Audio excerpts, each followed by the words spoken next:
Et bonjour à tous les trois. Donc, j'ai réfléchi et avancé par rapport au problème que vous m'avez présenté sur le phénomène des trajectoires et compagnie. Donc, déjà, j'ai présenté votre équation là qu'on avait vue ensemble à mes collègues de maths, donc Madame Nero, Madame Desjonquières, ainsi que Monsieur Ficania, donc pas à votre prof de maths à vous, pas à Soumaya, quoi. Mais ils m'ont lâchement abandonné. Voilà, parce que aussi ça leur a rappelé des souvenirs un petit peu douloureux. Et bon, je tenais quand même à les dénoncer. Donc, en fait, ce que j'ai en avançant là, et en relisant mes bouquins de prépa, ce que je me suis rendu compte, c'est que le modèle qui avait été choisi n'était pas le bon. En fait, vous avez pris le modèle d'une fonction que vous connaissiez telle que, mais en fait, le modèle qu'il faut qu'on prenne, c'est ce qu'on appelle des équations paramétriques de droite. C'est quelque chose que vous verrez un petit peu en terminale, je crois. Alors hop, je vous montre, d'accord? C'est cet article-là de Wikipédia. Tous les liens, je vous mettrai tous dans la description des vidéos, hein. Donc, en fait, ce que vous avez, c'est que une équation paramétrique, c'est une équation où en fait, vous avez un système où vous avez une équation pour x, pour les abscisses, quoi, et une équation pour les ordonnées. Et en fait, de les séparer, ça nous donne quelque chose de beaucoup plus facile. Donc, pour un tir balistique, en fait, on a x de t qui est égal à v cos θ, θ étant l'angle de tir, fois le temps. Parce que là, le temps va être important. Donc, ce qui est bien, c'est qu'avec le temps, on va pouvoir voir notre projectile partir. Et y de t qui fait donc cette expression-là, donc v sinus θ t moins 1,5 de gt carré. Ça, c'est le cas où on part, où le point de tir vaut 0, donc est à une hauteur nulle.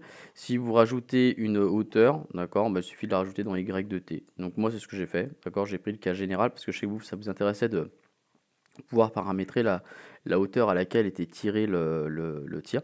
Donc j'ai pris ces deux fonctions-là qui vont me donner les coordonnées de chacun de mes points. Et alors, après, je suis allé dans GeoGebra, d'accord, dans un premier temps. Vous en faites pas, ça va être super long, hein, cette vidéo, peut-être que je vous l'ai déjà dit, mais je vous le redis maintenant. Il est où mon GeoGebra? Mécanique balistique. Angle. GeoGebra, GeoGebra, GeoGebra. Je l'ai fermé. Non, il est là. Excusez-moi. Donc, je suis allé dans GeoGebra, et dans GeoGebra, en fait, vous avez une fonction qui s'appelle courbe, d'accord, et qui permet donc de définir tout ça. Je sais pas si je vous en refais un ou pas. En fait, l'idée, ça va. Ouais, je vais peut-être vous en refaire un de base. Attendez, je vais sauvegarder celui-là et on va s'en refaire un ensemble. Comment on sauvegarde? Fichier, sauvegarder, tir 1, voilà. Et ouais, je vous le partagerai de toute façon les fichiers à la fin, hein. Donc on va se faire un fichier nouveau fichier. Ok. Et puis en plus, il y a des trucs pas propres que j'avais fait, donc ça m'intéresse. Donc dans un premier temps, ce qu'on va faire, c'est qu'on va définir nos variables, nos curseurs et tout. Ça, vous avez déjà tout fait. Donc déjà, on va définir notre gravité qui est à 9,8. On va se définir un curseur qui va être... on va l'appeler angle, parce qu'en fait, en appelant les angles alpha, bêta, c'est angle, c'est déjà une fonction. On va l'appeler A, d'accord? A comme angle, d'accord? Angle, ça va être un curseur. Notre angle, il varie entre 0, donc c'est un angle déjà. Ce qui est chiant, c'est que là, j'ai pas trouvé le moyen de le foutre en radian, mais bon, c'est peut-être mon tort. Il est entre 0 et 90 degrés, on va lui donner un incrément de 1. Donc ça va être ma première barre qui va permettre de faire varier mon angle de tir. On va ensuite prendre une autre barre que vous n'aviez pas avant, qui va être le temps, d'accord? Et vous allez voir, on va pouvoir faire des trucs super sympas avec. Donc le nom, on va l'appeler le temps. Et il varie entre 0, on va dire, et 10 secondes, 20 secondes, allez, 20 secondes max, avec un incrément, on va être très faible parce que sinon on va pas voir notre flèche partir. On va mettre un incrément de 0,02. Ok, donc on a notre deuxième barre ici. Attendez, on va faire les choses bien. Voilà, très bien. On va définir aussi notre hauteur de tir. Donc c'est reparti. Hop, la hauteur de tir qui va être entre 0 et 2 mètres. 0 et 2 mètres avec un incrément de 0,1. Voilà, très bien. Donc ça c'est hop.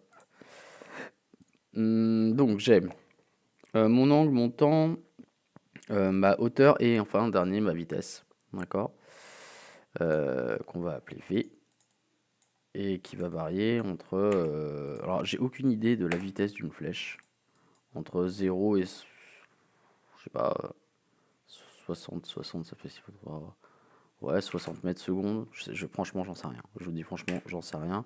Et on va faire un incrément de 1, ça ira très bien. Et donc, on va pouvoir faire varier notre vitesse. Très bien. Maintenant, je crois qu'on a à peu près tout. On va se mettre, hop, d'un côté GeoGebra, fais ce que je te demande, et de l'autre côté, notre équation donc de la balistique avec... voilà, on est parti, et notre équation qui va être là. Donc, on a tout. Ok, super. Maintenant qu'on a tout, et ben on va définir notre courbe. Hop, hop, voilà. Donc c'est ce petit machin sous GeoGebra. Vous savez, si GeoGebra, je suis con. Donc ça va faire courbe. Donc on va mettre l'expression de yx de t. Alors je ne vais pas laisser beaucoup de temps, mais la fonction courbe sous GeoGebra permet de faire une courbe paramétrée. En premier, vous mettez x de t. En deuxième, vous mettez y de t. En troisième, vous mettez la variable. Donc ici, c'était. Ça va être le temps, notre variable. Et de combien à combien ça varie. Enfin, de combien à combien varie notre variable. Donc ça nous fait v fois cos, ok, de notre angle, on l'a appelé A. Je crois que je l'avais appelé A. Pourquoi il l'a appelé alpha? Ah, parce que c'est un angle. Attendez, on va changer son nom. Basique, non, on va l'appeler A. Plus simple, d'accord? Hop, évitez les lettres grecques parce qu'après on va... Enfin, je vous dis ça pourquoi? Parce qu'après on va scripter. En fait, vous allez voir, on va avoir besoin de script pour faire nos trucs. Et c'est chiant dans les scripts de faire les lettres grecques. Donc on va prendre l'alphabet standard. Donc V fois cos alpha fois T. Donc ça c'est pour X. Maintenant on va définir pour T. Donc c'est hauteur. Que j'ai appelé... C'est terrible depuis votre cerveau. Que j'ai appelé... Comment je l'ai appelé la hauteur? Je l'ai appelé hauteur, d'accord? Donc c'est hauteur. Donc y0, ça correspond à notre hauteur, plus v fois sinus de a fois t, moins 1 demi de g pour la gravité, fois t au carré, hop, la variable, virgule, donc c'est t, et ça varie entre 0 et 30 secondes. 30 secondes étant beaucoup trop. Ok, super. Donc on en fait entrer, hop là, c'est bon, on a notre courbe. D'accord, là si on fait varier notre hauteur, ça c'est cool, ça varie la hauteur. On fait varier notre V, c'est bien. Le alpha il est à 0 là, donc hop, et on fait varier alpha. Ok, très bien, on a un truc qui fait une courbe de tir. Ok, très très bien. Donc voilà, ça c'est ce que vous aviez. Maintenant, qu'est-ce qu'on va pouvoir faire de super sympathique avec tout ça avant de rentrer vraiment dans le cœur du sujet qui sont les tirs tendus et compagnie. Je vais juste vous montrer où j'en suis parce que du coup je ne vous ai pas montré. Voilà. Hop, vas-y Bibi. Ouvrir.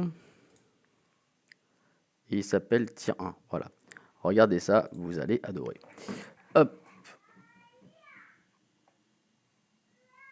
Ok. Ça a planté. J'ai pas... Oh. C'est quoi ce bordel?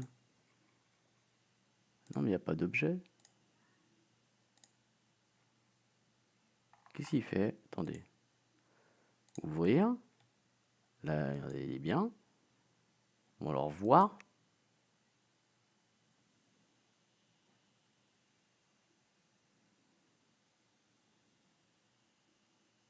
Ok, super, on est content. Donc là, je peux pas éditer, mais regardez, par exemple, ce qu'on pourrait aller à la fin, donc là, c'est juste un peu de teasing, c'est qu'on peut faire un tir tendu ou un tir courbe. Donc, vous allez voir, on a résolu des équations et tout, c'est vachement bien. Et hop, là, ici, je clique sur tir tendu et il va me calculer le alpha direct pour avoir ici ma cible, c'est B1, d'accord? Pour avoir directement, pour toucher B. Et pour avoir forcé me faire un tir courbe. Vous avez vu que B n'est pas forcément à la hauteur de A. Si je prends B, je peux le déplacer, d'accord? Si je le mets là, par exemple, ok, bah, bim, tir tendu, ok, bim, tir courbe. Et il va me calculer automatiquement les valeurs de alpha qui correspondent sans me toucher les autres valeurs. Voilà, c'était juste pour le petit teasing. Pourquoi il s'appelle tir 1, lui? Ah, c'est pour ça qu'il merde. Fichier sauvegardé, tir 2.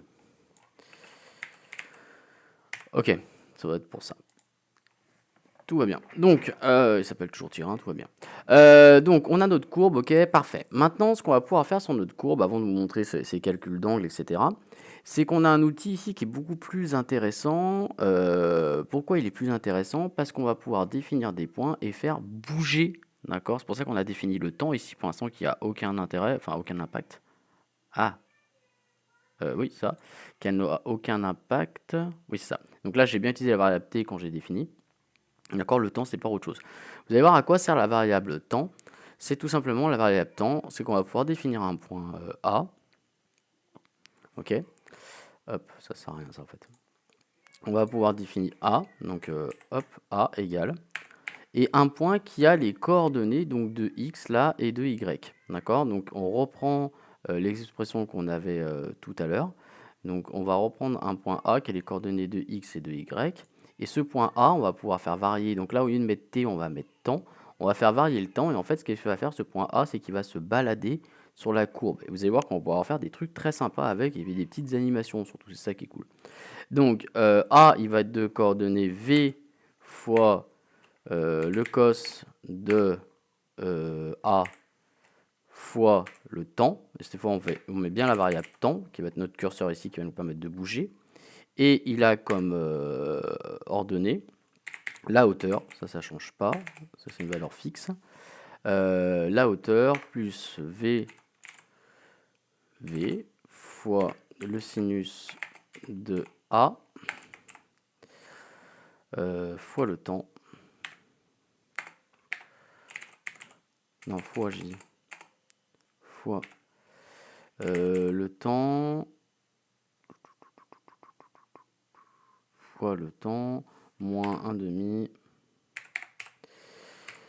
de G fois le temps au carré. Ok. Ok, la variable temps, elle est trop loin, là, c'est pour ça qu'il est là. Hop, voilà. Donc là, ce qu'on voit, c'est que A parcourt ma courbe, du coup. D'accord? Et puis si je change la valeur de A, ça ne change pas parce que tout est indépendant. Donc A est un curseur dessus. Je vois que mon temps, il va beaucoup trop vite. Donc hop, on va aller de 0 jusqu'à 10. Ça suffit largement, 10 secondes. Et on va faire un incrément qui va être de 0,01. Voilà, ça va déjà aller beaucoup mieux. Ok, on ferme. Et l'avantage que vous avez donc, dans le nouveau GeoGebra, d'accord, l'avantage c'est qu'une variable, vous pouvez directement l'animer ici, d'accord, et là avec la variable temps, si vous la faites bouger, eh ben, vous allez pouvoir voir votre projectile.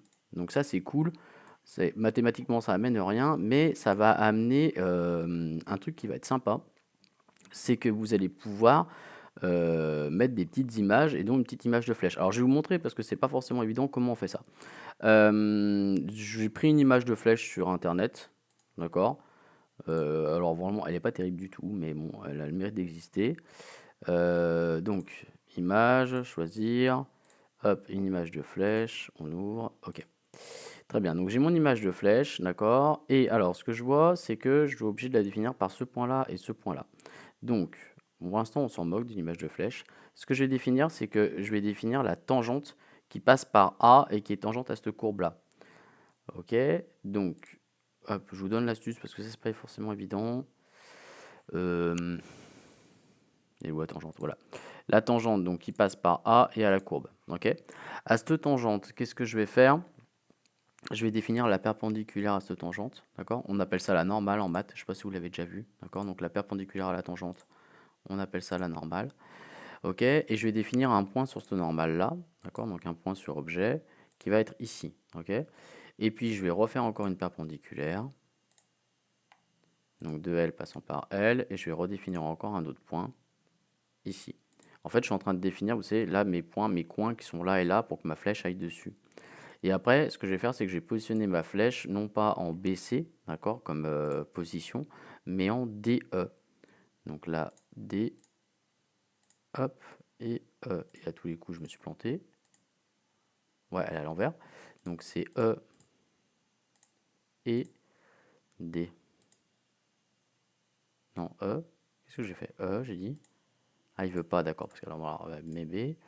E et D. Voilà. Et pourquoi ça ne marche pas? Ah, ça marche pas du tout parce que E, il n'est pas du tout au bon calibre. Donc, attendez, on va se déplacer et juste on va déplacer E pour qu'il soit plus grand et on fait coïncider hop pour que ça aille au centre. Voilà, et que la flèche elle corresponde ici. Ok. Ce qui est cool maintenant, c'est que on va cacher tout ce beau monde. Hop, hop, hop. Même les points qui sont là, eux, ils servent plus à rien. J'aurais dû même les supprimer. Et hop. Et l'avantage, c'est que maintenant, quand on va déplacer notre temps, d'accord, c'est notre flèche qui va se déplacer. Donc là, vous pouvez avoir un petit effet visuel assez sympathique pour que ça touche votre cible. D'accord. Donc là, c'est vraiment juste pour le fun, mais ça fait partie, hein, la communication sur un projet est quasiment aussi importante que le projet. Donc toujours, voilà, toujours avoir des petits trucs un peu fun du style, ça peut être sympa. Maintenant, on va repasser à la partie mathématiques. Alors, on y va. Je vais prendre des petites feuilles où j'ai, putain, ça va être dur de s'organiser là-dedans. Voilà, on est parti.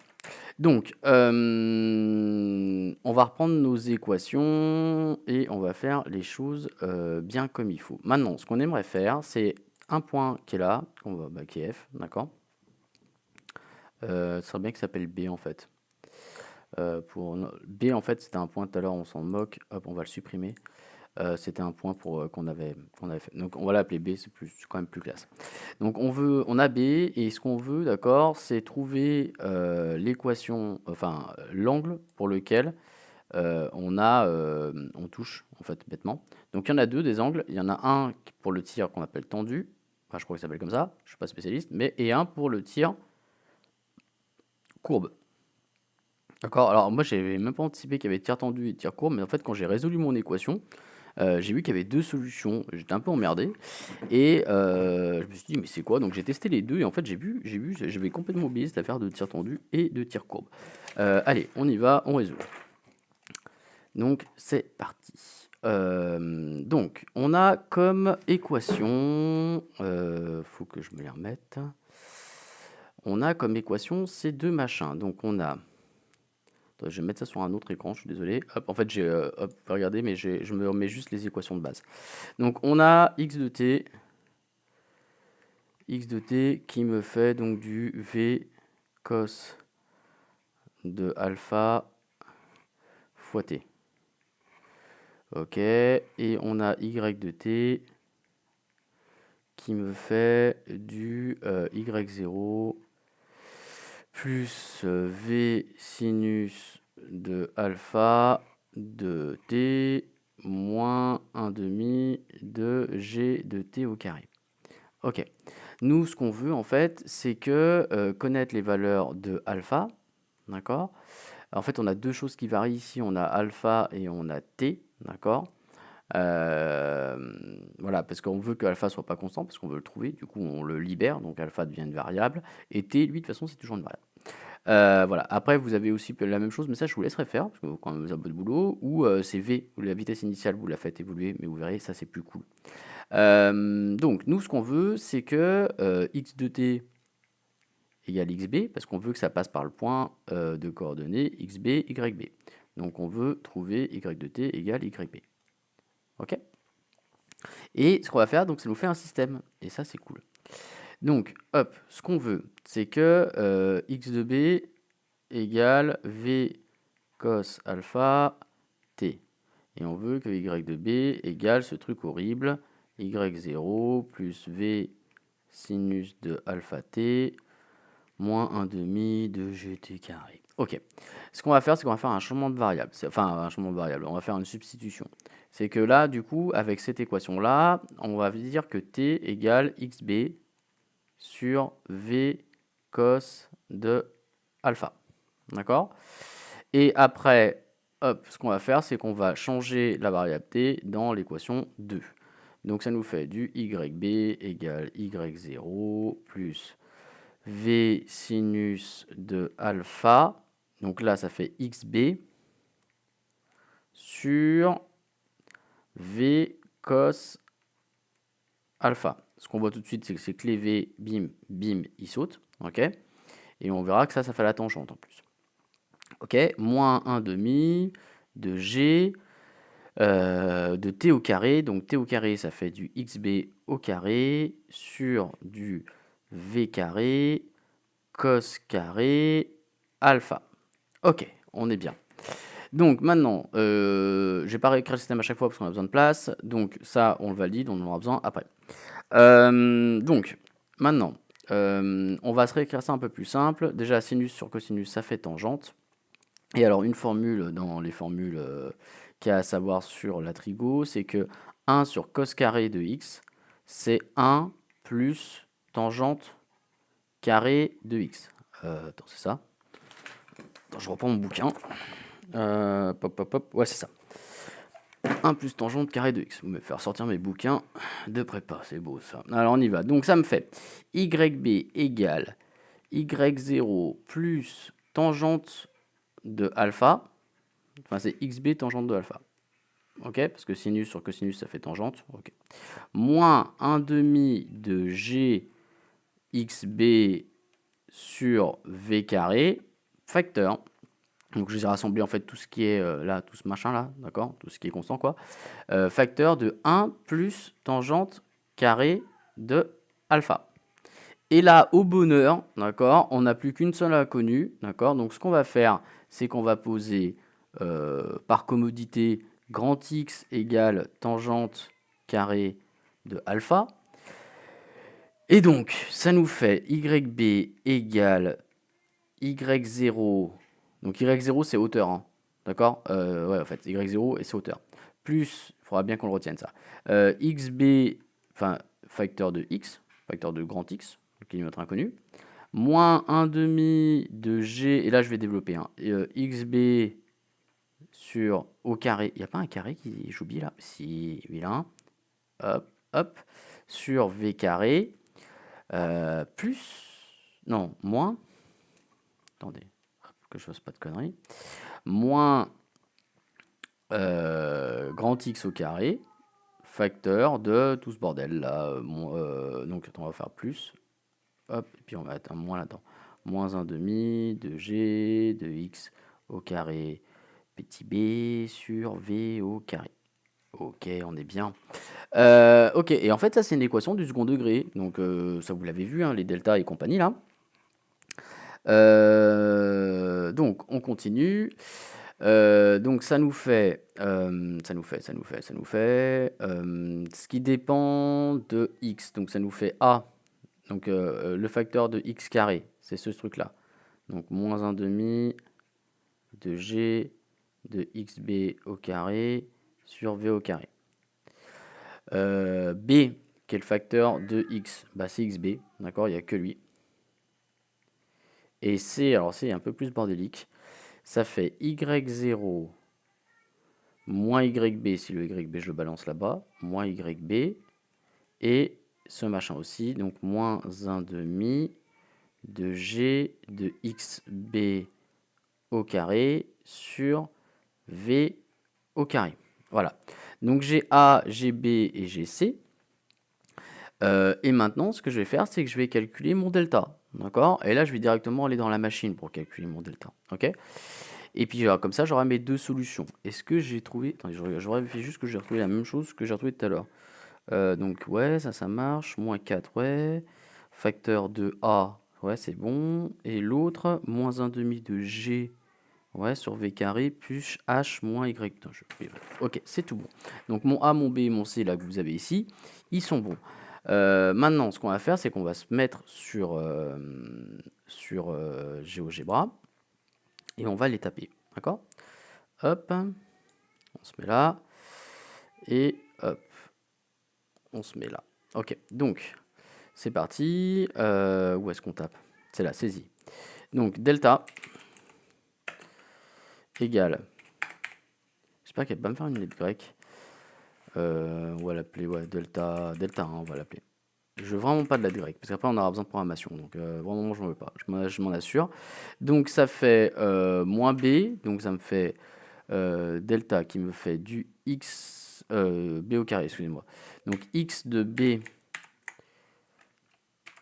au carré, moins 4 fois, entre parenthèses, moins 1 demi, chez oui le moins je crois, moins 1 demi, alors moins 1 demi fois g fois x de b sur v au carré. Il manque pas un carré là? Sur v au carré. Je crois que je suis en train de faire une connerie. Le a c'est quoi? Ouais, il manque un carré. Donc là, bon, ça m'énerve. Allez, hop, hop, ok. Donc là, il y a un carré, c'est bon. Donc ça, c'est fait. Donc moins 4 fois, donc c'est le a, ça, et le c. Ça me fait du moins 1 demi fois g fois g fois x de b divisé par v au carré, si j'ai encore bien carré à tous les coups. Ouais, j'ai encore bien carré. C'est au carré. Moins 1 demi de machin, machin, machin. Plus la hauteur. Donc je l'ai appelé hauteur, je crois. Plus la hauteur. Plus la hauteur, moins y de b. C'est ça, hein, ouais. Moins y de b. Et normalement, ça devrait être bueno. Bim. Donc là, j'ai un delta qui fait 131. Et donc, on va faire notre solution 1 et notre solution 2. Et c'est tout bon. Donc, solution 1 égale... Hop. Donc, moins b. Donc, ça me fait, hop, du moins xb. Plus racine de delta. Donc, c'est SQRT1 pour la racine. Vous savez peut-être. Racine de delta 1 divisé par 2 fois donc mon a qui est donc ça fait, attendez, 2 fois moins, mon a il est où, il a 2, ça me fait 2 fois moins 1,5, donc ça me fait moins en fait, moins donc g fois x de b au carré, mince c'est pas au carré ça, au carré divisé par v carré, divisé par v au carré, bim. Donc ça me fait du moins 0,42. Et on va faire directement la solde 2. D'accord. On peut faire un petit copier-coller, ce serait cool ça. Ok. Fais-moi un copier-coller. Ouais. Ok. Ça, c'est l'adresse de Lorenzo. Parce que j'envoie un mail après. Hop.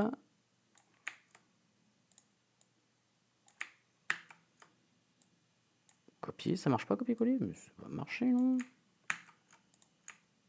Ok, cool. Sol de 2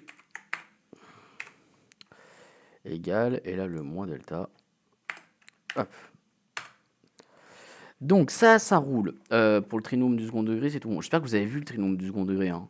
D'accord. Sinon, vous allez sur internet et puis vous regardez le trinôme du second degré. Mais c'est au programme de première. Donc, au moins vous le verrez. Mais je pense que vous l'avez vu. Donc ça roule. Donc on a nos deux trucs. Ça, nos deux solutions, je vous rappelle qu'on avait posé dans notre truc que x était tangente carrée de alpha. Donc ce qui fait que qu'ici que alpha, en fait, ça fait arc tangent de sol 1, d'accord, ou de sol 2, ok, ou de sol 2, ok, c'est arc tangent de sol 1 ou sol 2. Donc, on y va. Donc, on a deux solutions. Donc, une qu'on va l'appeler, notre angle, on l'a appelé A, donc on va l'appeler A1. Donc, solution A1, qui va être arc tangent de sol de 1. Et on va avoir A2, qui va être, hop, arc tangent, ou tangent moins 1, c'est la même chose, hein, d'accord, de sol 2. Après, je vous dirai les... Voilà, ça c'est cool. Donc on a deux solutions. On va juste tester, voir si ça marche. D'accord. Qu'est-ce que je viens de faire là? Hop. Hop. Ok. Ouais. Ok, passons. Donc, ça c'est cool. Donc, ça c'est bien. On va juste voir si nos deux fonctions, sol 1, sol 2. Voilà, on a un 22,9. Juste, on va voir à la taille. 22,9. Ouais, ça me paraît pas mal, hein. À 23, on est très proche. Et un 71,69 à 71. Ouais. Ouh, il y a un truc qui va pas là. Mhm. Ah si, pardon, 71,69, ça va être bon. Ok, parce que 71, oui, j'ai tire-cloche, je suis con. Donc 71, on est là, 72, on est là. Donc ouais, nos deux solutions, on n'est pas dans les choux. Elles correspondent bien à quelque chose. Maintenant, ce qu'on va faire, c'est qu'on va faire un peu de script. Et alors, vous allez voir, et alors il y a un truc, et j'ai un peu galéré quand j'ai fait. C'est un truc dans GeoGebra, il faut savoir au niveau des scripts. Enfin, au niveau de la... pour donner la valeur à un objet. Ensuite, donc on va faire un petit script, ok? Et on va se faire un petit script. C'est pas là. C'est dans bouton. Voilà, on va se faire un bouton, d'accord? Hop, et il y a un bouton qu'on va appeler tir tendu. Tir tendu. Ok? Et notre script, en fait, ce qu'il faut faire, c'est qu'il faut qu'on donne la valeur à A, la valeur de A1. D'accord? A, faut qu'on le remplace par la valeur de A1. Alors, surtout, faut pas écrire, et moi j'ai fait la grosse connerie, A égale A1, ça fout une merde noire, ça vous détruit votre curseur, ça détruit tout. Faut appliquer la solution setValue de A, donc setValue c'est pour définir la valeur, quoi. A1. Donc à la valeur A, je donne la valeur A1. Et ok. Bim. Et là, pourquoi ça fait ça? Bon, ça l'a fait, mais pourquoi j'ai eu un deuxième? Ah, parce que j'ai pas le curseur. Ok. Parce que je suis un imbécile de première, d'accord? Allez, déplace ce machin. Bon, tu-le. Hop là. Ok, maintenant, oui, ça a fait ça parce que j'étais pas sur le curseur qui était ici.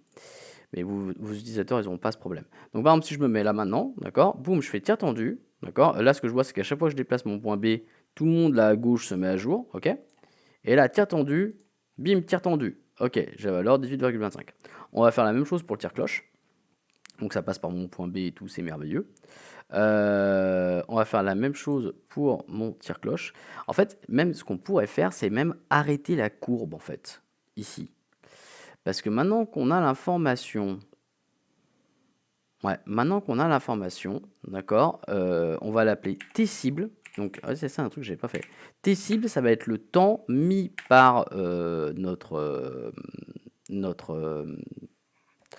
vous avez compris en fait, notre flèche pour aller sur la cible. Et en fait, T-cible, parce que là, hop, on a vu qu'on a fait un changement de variable. T-cible, ça me fait XB sur V cos alpha. D'accord? Donc ça, je peux l'avoir parce que c'est le temps, en fait, mis pour atteindre le point B. Donc ça me fait XB sur V cos alpha. Je pense que je vais arriver à retenir. X de B divisé par V fois cos de A. Bim. Et ce qu'on peut faire, c'est que notre courbe, parce que votre flèche, quand elle va dépasser votre cible, ça fait moche. Juste, je vous donne un truc comme ça. Votre courbe, il faudrait qu'elle s'arrête à B, en fait, bêtement. Et pour s'arrêter à B, dans votre définition de votre courbe, ici, T, il va de 0 jusqu'à 30. Et ben non, il va aller de 0 jusqu'à T cible. Et en fait, ce qui permet de s'arrêter normalement à la cible. Bam! Magnifico, d'accord? Donc là, votre trait de truc, il s'arrête pile poil à votre cible. Donc si vous déplacez votre cible, parce que là, il va pas suivre, hein, d'accord? Ah si, il déplace. Ok? Il déplace jusqu'à votre cible, d'accord? Donc là, on voit qu'on passe à côté. Et là, tir tendu, bim, ça touche la cible. Ok, magnifique. Donc ouais, comme ça permettra de voir votre flèche, qu'elle aille pas n'importe où. Après, voilà, c'est juste un truc en plus. Ensuite, on va faire un tir cloche. Donc hop, on va reprendre notre bouton. Et hop, ça va être tir cloche. Tir cloche. Et on va faire set value. Je sais pas combien de temps je suis là. Ouais, 34 minutes, tout va bien. Donc set value de A, et cette fois ça va prendre la valeur A2. Ok, bim. Et là je vais avoir mon tir cloche. Bim. Pourquoi? Ah mais ça me fait à chaque fois ça parce que j'ai pas de curseur. Ok, tir tendu, tir cloche. Tir tendu, tir cloche. Ok, super. Donc là tout marche, hein, d'accord. La gravité, je l'ai pas mis comme étant une variable, mais enfin, si c'est une variable, mais je l'ai pas mis comme étant un curseur. Vous pouvez la changer ici, d'accord, si vous avez envie. Ça peut être sympa. Un truc qui est super important, c'est que là, mon tir tendu et mon tir cloche, il y a des fois où c'est juste pas possible, en fait, hein, parce que votre vitesse initiale, elle est pas assez forte, d'accord? Par exemple, on va voir très vite qu'on va atteindre nos limites, par exemple, si je suis ici, d'accord? Tir tendu, il y en a un là. Ouais, bon, il y en a encore un. Tir cloche, il y en a encore un. Tir tendu, hop, tir tendu, il y en a pas. Alors, ah, reviens, Bibi. Ok, tir tendu, il n'y en a pas. En fait, ici, il n'y a pas, et non, il n'y a pas de tir cloche non plus. D'accord? Pourquoi? Parce que mon delta, ici, il est devenu négatif. D'accord? S'il est devenu négatif, c'est-à-dire qu'avec ces paramètres de hauteur, de vitesse, d'accord, il n'y a pas de tir possible. D'accord? Pour toucher notre cible. Alors, à quoi c'est dû cette affaire? Parce que c'est vrai qu'on aurait envie que ça aille comme ça, comme ça. Pourquoi il n'y en a pas d'ailleurs? Ça, il faudrait peut-être rechercher pourquoi il n'y en a pas. Sur notre modèle balistique, il n'y a pas de possibilité. En fait, il y a un angle limite là.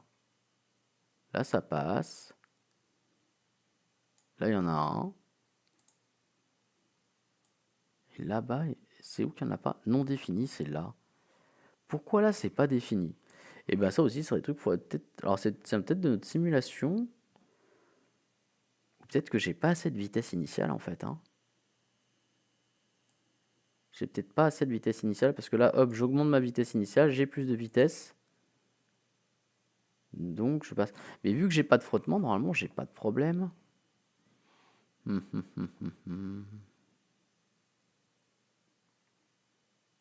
Quoique là, mon tir, il descend tout le temps, hein. En fait, non, c'est pas ça, c'est un mouvement parabolique. Donc forcément, il y a toujours un sommet de parabole qui est maximum. Donc là, il va falloir, je pense que vous aurez des questions là-dessus, hein, d'accord? Quand est-ce qu'un tir n'est pas possible? Donc là, il faudrait que je monte plus haut et que j'aille à gauche. Ouais, ça aussi, il faut chercher. Voilà, typiquement là, j'ai pas d'angle. Là, avec ce que j'ai, je peux pas. C'est marrant, hein? Tac. Et là, ça remarche. Là, j'en ai pas. Là, j'ai pas assez de vitesse. Bon. Dire que j'ai pas d'angle possible.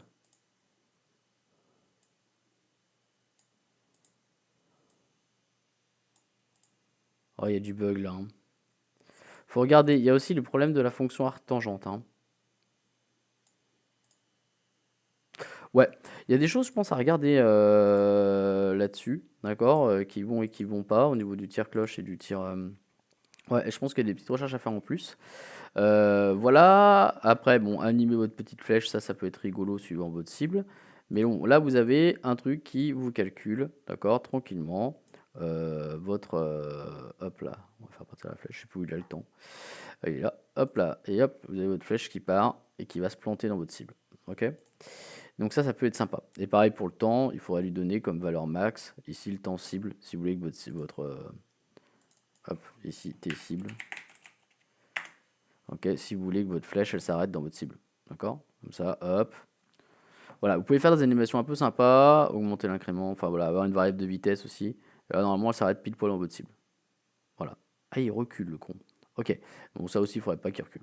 Voilà, mais ça, c'est des trucs que vous allez régler. Donc, ce que je vais faire, c'est que je vais vous filer les liens des différents trucs. Je vais juste regarder, parce qu'on n'est plus à une minute près, si dans mon premier truc que j'avais fait, il est là, il est là, voilà. Est-ce qu'il y a des choses en plus? Non, tir courbe, petit machin. Il faudrait voir la limite du modèle, pourquoi il y a des moments où ça plante, ce qui pourrait être intéressant. Et voilà, donc vous avez déjà des trucs, voilà, un truc assez sympa, je pense. Voilà. Et après, ce qui serait bien, c'est aussi de trouver la vitesse qui va bien. Voilà. Enfin, aussi, vous avez un angle qui est défini et de déterminer la vitesse, la vitesse adéquate. Mais de toute façon, je pense que ça, ouais, je pense que vous aurez cette question-là. Quels sont les points en fait quand vous avez une vitesse donnée de base, d'accord? Et ben, il y a des points qui vous sont inaccessibles, quoi. Et il faudrait savoir quels points vous sont inaccessibles, quoi. Quelles parties du plan sont inaccessibles. Je pense que ouais, bon là vous êtes déjà très avancé sur votre projet, mais là ça pourrait être assez intéressant. Quand est-ce qu'un tir en fait est juste impossible, quoi. Voilà, donc je vous mets tout dans la description, vous avez tout, le lien GeoGebra, le lien vers le wiki, vous avez les courbes, les équations qui sont là, d'accord? Les équations de courbes qui sont là. Vous ferez un arrêt sur image à ce moment-là, je vous mets juste un dernier plan si vous voulez faire un arrêt maintenant. Vous avez donc les équations qui sont là et je reste à votre disposition si vous avez besoin d'un coup de main. Allez, bon courage, messieurs.